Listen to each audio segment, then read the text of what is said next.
سڵاوتان لێبێت من کامەران حاج عومەرم ئەم جارە لە بەرنامەی چ باسە هاتوومەتە دەروازەی سەرزێڕی ناوێکە زۆر جار لەلایەن هاوڵاتیانی هەرێمی کوردستان تەنانەت عێراقیشەوە جێبیستی دەبن بەڵام نازانن دەروازەیەکی گرینگە کە هاوشێوەی دەروازەکانی تر هاوشێوەی ئیبراهیم خەلیل هەرچەندە ئێرە بازرگانی نییە بەڵام هاتوچۆیەکی باشی لەسرە و خەڵکێک ئاشنایەتی لەسەر نییە دەمەوێت بزانم لەم دەروازەیەکە تا ڕادەیەکی زۆر هاتوچۆی وەک پێویستنی ئاشنایەتی نییە چ دەقۆمێ لێرە چۆن هاتوچۆ دەکرێ هاوڵاتیانی هەرێمی کوردستان و عێراقیش ئایا دەتوانن لێرە گەشت بکەن هاتوچۆ بکەن یاخودنا ئێرە باشە یا ئیبراهیم خەلیل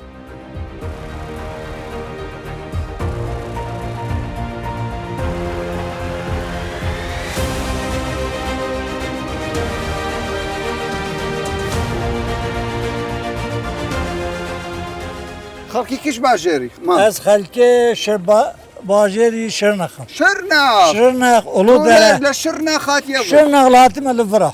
ژبەر چ هاتیە ئەو دەروازە ئەوش بەر ژیانە خوا هاتیمە ئیبراهیم خەلیل ئیبراهیم خەلیل دوورە پچەکمە بۆ من ڤابە نێزیک شرناخ ئیبراهیم خەلیل گەلە نسیە ئەم نە شرنە خۆدانە ئەم گوندانە گوندێمە نێزیکی ڤی حدودێ هەکاریە تو هەر جارێک دەچی و دێ یان جارە تێم و دەچم یعنی ئەگەر لە هەیڤەک چەند جار دەچی و دێ هەیڤێ گەلە جارە بێم 5 جارە 6 جارە دەتیم ئەو دەروازە سەرزێر چاوا دەبینی خزمەتگوزاری چاوایە باشە پچکێک سەخنتی چێت بیت چییە سەخنتی نەخۆشی مەخواش نابەردەن هەم ڤیالی هەم ژالیە تورکە چەند ساعتە تو هاتیە ئەو ساعت و نیو 2 ساعتەش ماڵێ هاتیمە 2 ساعتە بەس لێرە چەند دەمە تو ساکین بوو ئەvە هەمی نیو ساعتە هاتیمە نیو ساعت هەر جارێک دەچی و دێ چەند دەم دەخوازی جار دزانی سیارە نەبن جار ئەمەد مینیم بۆ شەوێژین مینن وەختە سیارە قەرەباڵغ بیت گەلێک بیت ئەمەد مینیم شەوێ حتا ڕۆژە پاشتر زۆر باشە و هەمی سارەی تورکیە بەلە هەمی تورکینە هەمی تورکینە گەلێک کەس هاتوچۆ دەکەن لێ دەرێ جەلاتێن وچنە گەلێک بەلێ ئەی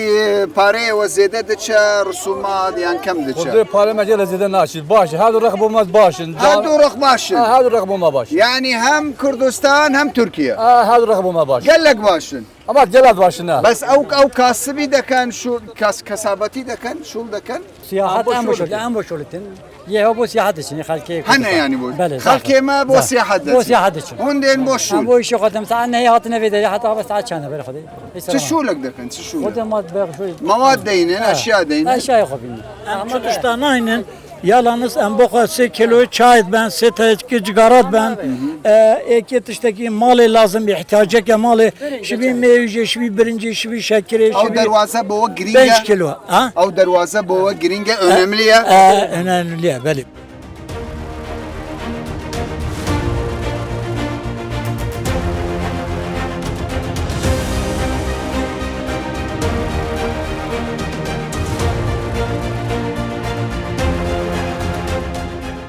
لێرە ئەو کەسانەی کە هاوڵاتی تورکیان لە هاتوچۆ دەکەن قەرباڵغێکی زۆر هەیە لێرە کۆمەڵێک دوکانی شەنە تیجارەت دەکەن من دەمەوێت بزانم ئەو شتێک کە ئەوان دەیبەن چیە ئەوەی کە دێ لە تورکیا وەرسیە یعنی ئەو بزنسە چیە دەکرێت لەو دەواازەیە پێم لە شووری وەچەوەیە خەڵکێتێکی تێتەبێرێ بخوا جگارات بن سێتەکی جگارات بن سێتە کونیوال بن جگارە لازمە جگارە لازمە بۆ خە جگارە حەز بە جگارە دەکەن بۆ خە جگارات دەبن برنجی بۆ خە دەبن برنجی دەبن برنجی باە ئەیان برنجین دین نە برنجێ دیت ئەوەی مستەورە بەێ برنجی بۆ خە دەبن باشە پشتیوی شەکرێ بۆ خە دەبن شەکرێژی دەبن ژبەر چ گرانترە لە تورکیا خودێل ترکی شەکر گرانترە ژبار هەندێک لێرێ بۆ خەل شەکر گرانە بەێ برنج گرانە بەێ ئەی چا چایشی بۆ خەڵ وێرە دەبن لەوێ گرانە یان چنە ئەف چال وێرە ئەف چامت بێژن وێرە دچێتن ئەف چال ترکی نینە ئەف چا قاچا خەلوێرێ وێرە چێتن ترکی ئەف چا قاچا چنین ینی لەوێ دەرێ ئەو جۆرە چانینە بەێ ئەف چال وێرە نینە ئەف چا وێرە خوۆشترە بەلێژ وێرە پشتیدن چیت کەنە هەر ئەو چار پارچەیە ما بەنە شەکرە چایە برنجە جگارە ئەە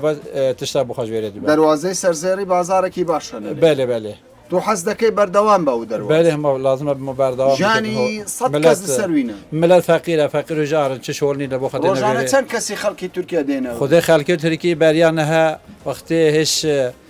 پیاد هاتن خلکی بخو پیاد هاتن ملت مشهد هات بره بخواد برن باز نه و تقریبا نزدیک دو سه هیوکا یکی قدخه یا ساخ کری ممنوعه هدی پیانایم سیارات اینو چن البته چند ملت بشه مقدوره ملت مقدور بوی پچکی تو خلکی سیاره تیش نین از خلکی ترکی ما تو خەڵکی تورکیا خەڵکی لێرە تورکی. کشول دەکەی اجی هاتمه بره شغل نکم اجی هاتمه بره مال جهبی پارە دەدەی بۆ ویزە بێ کوردستان بۆیە عێراق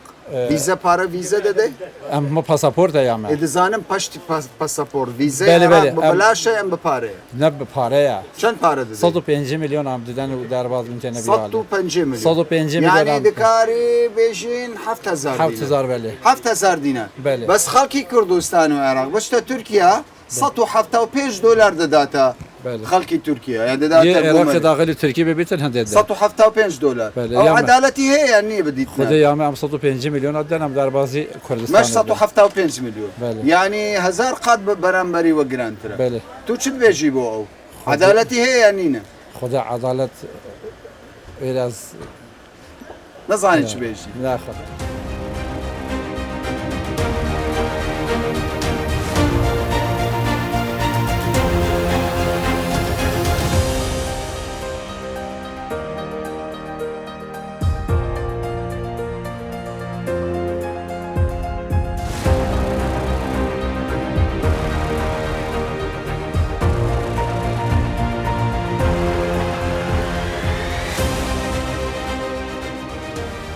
من لە هەولێر بەڕێکەتم ئەمڕۆ بەیانی کاشمێر نۆنی و دەتوانم بڵێم بۆ 12 و یەکی چارێکی وێ لەم دەواازەیە لێرە ئامادە بووم سەیرم کرد تەمەشام کرد هەندێک ئۆتۆمبیلی تورکیا لێرە بوونیە کاکشنوار بەرپرسی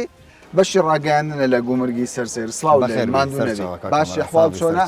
کاک شنوار پێم بڵێ و دەواازەیە چەند کاژمێر کراوە دەبێ دەرگاکانی لە کاتژمێر هەشت و نیوی بەیانی تاکو شەشی ئێوارە شەشی کراوەیە هەشت و نیو هەشت و نیو ئەو دەرگایە کراوەیە کراوەیە کراوەیە تا شەشی ئێوارە تا شەشی ئێوارە بۆ 6 و 5 دقه جار هەیە بووی شەش و نیوجی جار هەیە بووی حوجی بۆ حالەتی بۆ پێویست حالەتی پێویست زۆربەی ئۆتۆمبیلەکان ئی تورکیانی کوردستان نبینم یت کوردستانی هەمیە دەرباز بووی نەماینە لەم دەواازەیە زیاتر تورکەکان هاتو چۆ دەکەن تورکەکانیش و هەم خەڵکی هەرێمی کوردستان و عێراقیش بەسی تورکەکان زیاترە یعنی ئەوانەی خەڵکی باکووری کوردستانن دانیشتووی هەکاری و شەمزینان ومان و ئەوانە لێرا چۆ دەکەن بەێ بەس ئەو خوددان ئیشن لێرە استیفادە دەکەن استیفادەی مادی دەکەن ینی ئەوە زیاتر بزنس دەکەن بزنس دەکەن گەشتیاریشیان هەیە گەشتیاریشانە ئەی خەڵکی بیانی دێتە خەڵکی بیانیش هەر لە هەموو وڵاتێک دێن لێرە وڵاتێک دێن لە سەرزێرە دەرباز دەبن بۆ هەرمی کوردستان و عێراق باشە لێرە هەر کەسێکە گەربیوێ سەفەر بکات دەوانەی ئێستا لە هەولێر لە سلێمانی لە کەرکوو هەموو جێبیستیەوە بن بزانن لە دەواازەی سەرزێڕی چەند کاژمێر چەند کاتیان دەخانێت تا دەربازی سنووری تورکیا بن باوەڕ بکە کاک کامەران یعنی جاری هەی بە نیو کاتژمێر دەرباز دەبێت نیو کاتژمێر ئەدێکە جاری هەی قەرەباڵغ بیت بە سعاتێک دەرباز دەبێت خەڵکی هەرمی کوردستان و خەڵکی عێراق بێتن ئەوی دی تورکیا زیاتر کاسبکارن وەکو پێشتریشمان گوتووە ئەوان زیاتر لەسەر قەرەباڵغا باشەوە کاکشنوارە بەرپرسی ڕاگەیاندنە دەڵێ هەر کەسەک بێتە دەواازەی سەرزێڕی لە هەولێر کەرکووک ینی جیازی عێراقی هەبێ ئەوە دەتوانێت نیو کاتژمێر ئەگەر زۆر قەڵەباڵغ بێ یەک کاتژمێر کەوایە پێویست ناکە خەڵکێک وەچی هەندێک جار لە سوۆسیال میدیا دەبینین دەڵێن چەندین کاتژمێر لە ئیبراهیم خەلیل دەوەستین لێرە ئەو وەستانە نییە ڕاستە ڕێگەکە کەمێک دوورترە بەڵام دەتوانن بە ئاسانی لێرە دەربازی سنووری تورکیا ببن دەچینە خوارەوە بابزانین لە خوارەوە چ ڕوودا فەرموو کاک شنوار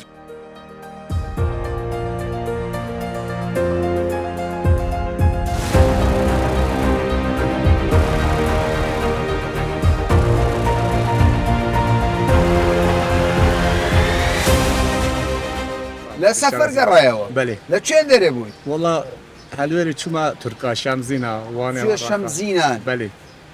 بەس شەمزینان چما وانه وانێ بله. خۆشە و شارە خۆش آره نییە والله شارکه زور خوشن بس کومرو چه زور نجار اسحاجان برود یعنی بس چه اسحاجی مثلا داره؟ براخی ترکا بوا خەڵکی تورکیا آره والله خلکی راخی کردستان زور باشه یعنی دەواازەی کوردستانە بەس آره والله زور باشه بۆ ئەوێت چ تکێشە سوالات اوارتیان تفتیش دکن. آره والله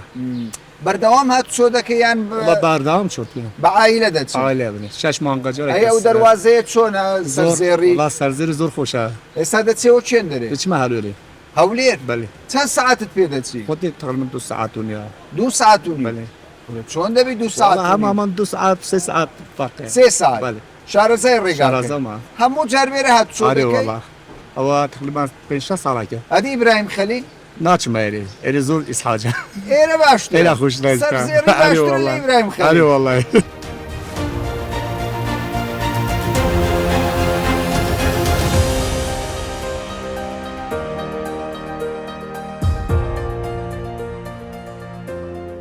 ئێرە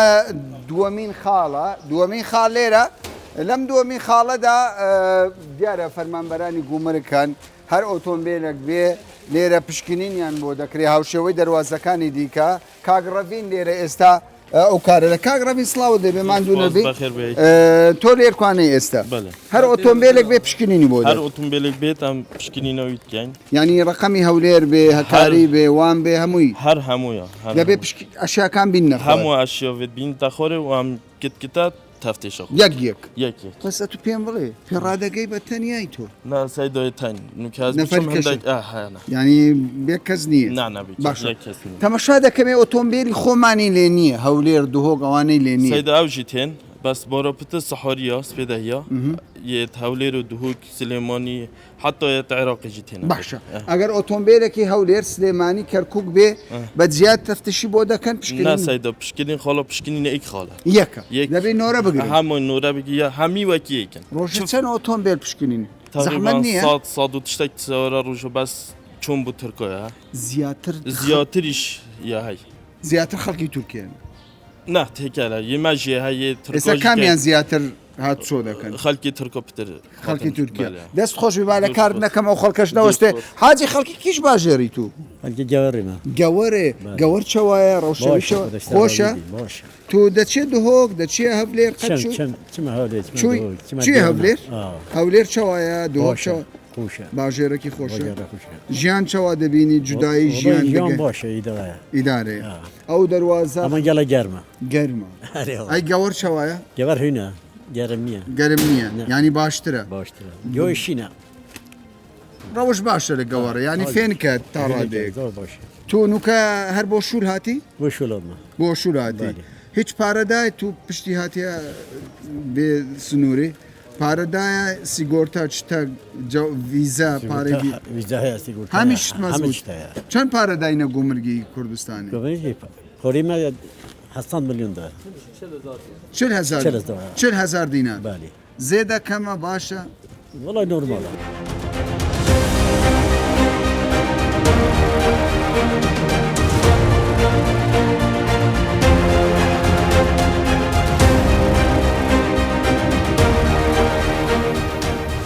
دەواازەی سەرزێڕی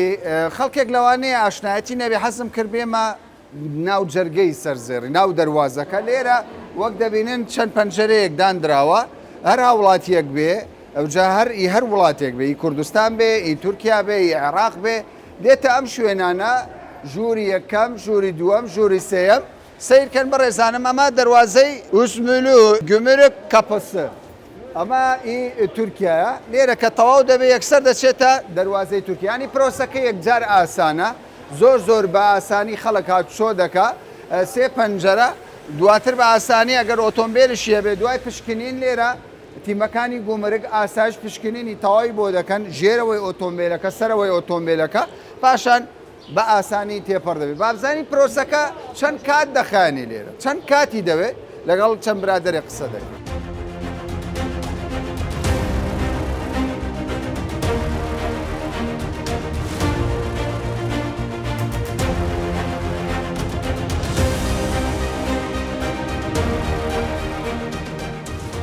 خەڵکی کێن دەرێ خەڵکی دووک خەڵکی دهۆکی لە دۆکەوە بەێ لە دهۆک هاتێ سەر زێڕی بەلێ بۆ نەچێ ئیبراهیم خەلیل والله زۆر زیحامە ئیستحامە زۆر باشە چەند کاتژمێرە لە ڕێگای والله دوو کات ژمێر و نیوتە هەیە لە ڕێدامە لە دهۆک هەتا ئێرە دوو کاتژمێر و نیوە مانی زۆر تاسە هەیە ئاموزە ها تاسەکان بۆ تەکێشە زۆر تاسە هەیە حەز ناکە ئەو تاسانە ببینی ناوەڵە هەر زۆری کێم بیت هەر ڕێگا خۆش دەبێت و وەختێکی زۆر دەگەینە باش ئەگەر بژمێرین بەڕای تو چەند تاسەت بڕیوەتە والله زۆر تە نایەتە حساب ئەوەندە زۆرە هەژمارتن تێدا نابیت تۆ دەڵێ ئەو تاسانە نەمینێ چەند زوو کێم بکەن تاسەکە کێم بکەن ڕێکە خۆش دەبیتەوە بەردەوام لێرە هات شۆ دەکەی گەلێک جارە دەواازەی سەرزێڕی بۆ تۆ هەر چەندەکە لە ئیبراهیم خەلیل نزیکی بەڵام بۆ تۆ ئێرە باشترە بۆم ئێرە زۆر باشترە بەس ئەگەر ڕێکە هێش خۆشتر لێ بکەن هیچ جارێکی لە ئیبراهیم خەلیل دەرباس نامەوە هەر بێرە هات شۆ هێر ئێرە باشە ڕاقی تورکیا چۆنە هەر وەکو ئێرە ئاسانکاری دەکەن یانش نه زۆر خۆشە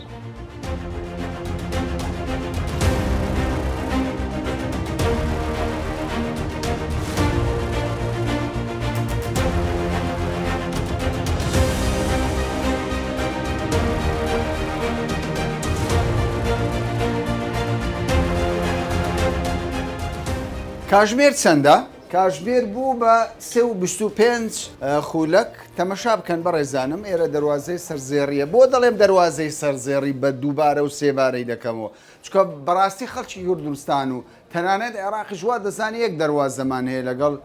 وڵاتی تورکە کە زۆربەی هاتوچۆکانی لەسرە ئێستا فەرمانبەرانی حکوومەت گۆمەرگ برادەرانی پۆلیس هێزەکانی ئاسایش هەر هەموو لە ئامادە باشیدان چاوەڕێ دەکەن بزانن کەسێ نییە کەس نییە یعنی ئێستا چەند ماوە و دەواازەیە قەپات بێ کاژمێر 6 قەپات دەبێت باشە بینە سەر پرۆگرامی تەکنۆلۆژیاکانی ئەوان یعنی ئەو سیستەمەی لێرەیە سیستەمێکی دیجیتالیە تەکنۆلۆژیایەکی پێشکەوتووە هەر کەسێک کە دێتە ئەم دەواازەی هاوشەوەی ئیبراهیم خەلیل و دەواازەکانی دیکەی هەرێمی کوردستان ناوی تۆمار دەکرێ خەڵکی کوردستان بێ یان دەرەوەی کوردستان بێ هەموو شتەکان بە شێوەی فەرمی مامەڵەی لەگەڵدا دەکرێت باشە ئەگەر بیتە ئەولایەکان یار من دێمە ئەولاوە سەبارەت بە ڕێژەی هاتوچۆ ڕێژەی هاتوچۆ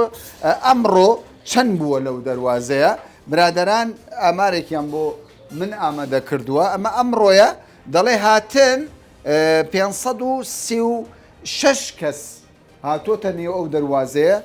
بەم ڕێگایە داهاتووە چەندیش چووە برین لە هەرێمی کوردستانەوە لەسەر زێڕی چۆتە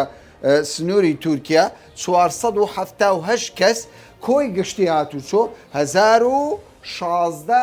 کەس بووە ینی بێجگە لە ئۆتۆمبیل بێگومان ژمارەی ئۆتۆمبیلیش لەوانەیە ژمارەیەکی تایبەتیان هەبێ هەر ئۆتۆمبیلێک لەوانێت 4 سەرنشین 5 سەرنشینی هەبێ بەڵام جموجۆڵێکی باشی هاتوچۆ لە دەواازەی سەرزێڕی هەیە لێرەوە من ئومێد دەکەم هەر کەسێک کە دەیەوێت بەپەلە بڕوە مەترسینەوە هەیە قەرەباڵغەکەی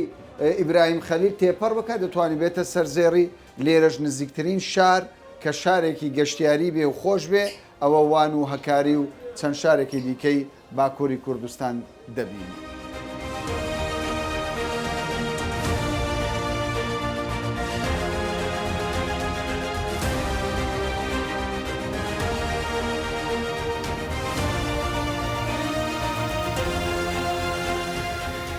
کاک یوسف لێرە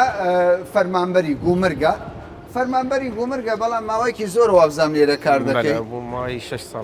ساڵە ئاشنایەتی زۆر لێرە هەیە دەزانی چ هەیە چ نییە چێ دەڕوە چێدی پێم بڵێ ژمارەیەک دوو ئەوە چیە و ژۆرەیەک ئەو جهە ئاسایشە ینی کە میگرتی ئەو گەشتی یارێت منع السر السرنينا بوند يعني بيتا كنترول كيرن جمارة دو جه باسابورت يعني او كسنتين كات تشيش كات باسابورت تودهنا نينن او جه باسابورت باشا ما هل فيل رقم 3 جمارة 3 او جه ترومبيلانا يعني ورد شو اللي تخوي الترومبيلي تشيغان دفتر السيارة بو سيارة عراقي بله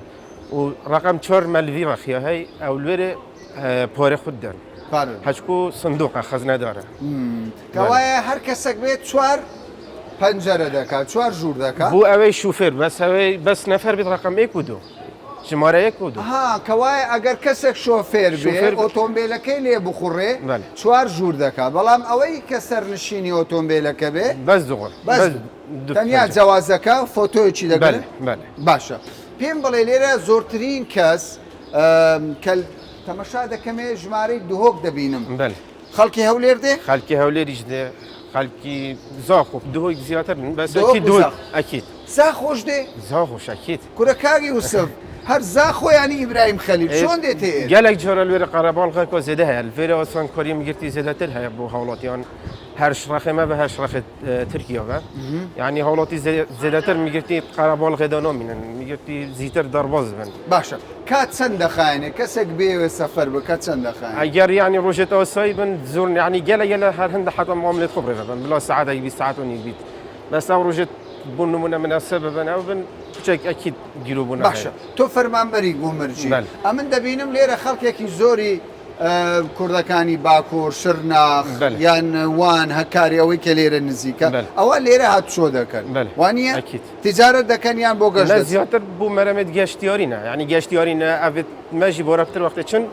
هەر گەشتیارینە و هەگەر نساخیەک تشتێکی هۆس باشن ئەوان کە دێنە سنوورەکەی ئێمە پارە دەدەن وەکو ئێمە بچن ویزا نەخێر نەخێر بەس لێرە وەختی سێوارێت ترکیتێن سێوارە بتنێ پارەیدات بەس کە شخص بەری ئەکجا پارە ئەوان هاوڵاتی ئەوان ئەکجار نانە ئەکجا بە پێی قانونی عراقی نابێت پارە نانە پارە نادەن بەس ئەمە دەبی بدەین ئێمە دەبێت دەبی پارەی ویزە ئەرێ وەڵا چ دەڵی تا هاوڵاتیەک کەسێک لە کەرکووکە لە دهۆکە لە سلێمانیە لە هەولێرە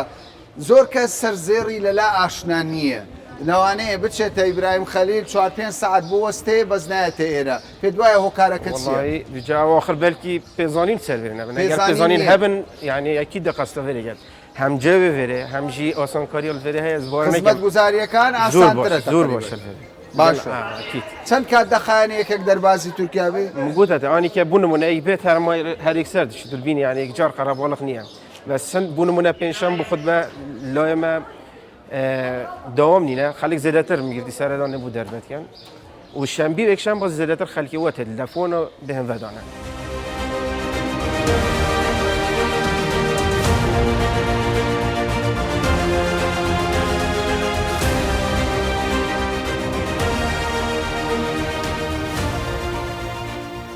دەواازەی سەرزێڕی بە بەراورد لەگەڵ دەواازەکانی دیکەی هەرێمی کوردستان ئەوەی دەبیندرێ زۆر ئاسانکاری دەکات بۆ گەشتیاران بۆ نەخۆشانی هەرێمی کوردستان هەر کەسێک بێوێ زوو بگات بە وڵاتی تورکیا و نەخۆشی پێبێ ئەوە کارمەندانی ئەم دەواازەی سەرزێڕی لە خزمەتیاندان بۆ ئەوەی بەزووترین کات هاوڵاتیان لێرەوە سەفەر بکەن بۆ ئەوەی کارەکان باشتر بڕوە بە 24 کاشمێرکردنی ئەم دەواازەیە هەرچەندە 4 وەرزە و دەواازەیە کراوەیە بەڵام بە 24 کاشمێرکردنی واتە شەو و ڕۆژ کاری تێدا بکرێ لەگەڵ نەمانی ئەو تاسانەی کە لەسەر ڕێگاکان وا دەکات زیاتر هاوڵاتیانی هەرێمی کوردستان و عێراق و تورکیاش لەم دەواازەیە هاتو چۆ بکەن و هاوڵاتیانیش بەگشتی سوودمەند ببن بەو ئومێدەی ئەم کێشانەش نەمینێت تا باسێکی دیکە و بابەتێکی دیکە هەمیشە ساغ و سەلامەت و کوردستان ئاوەدان بێت.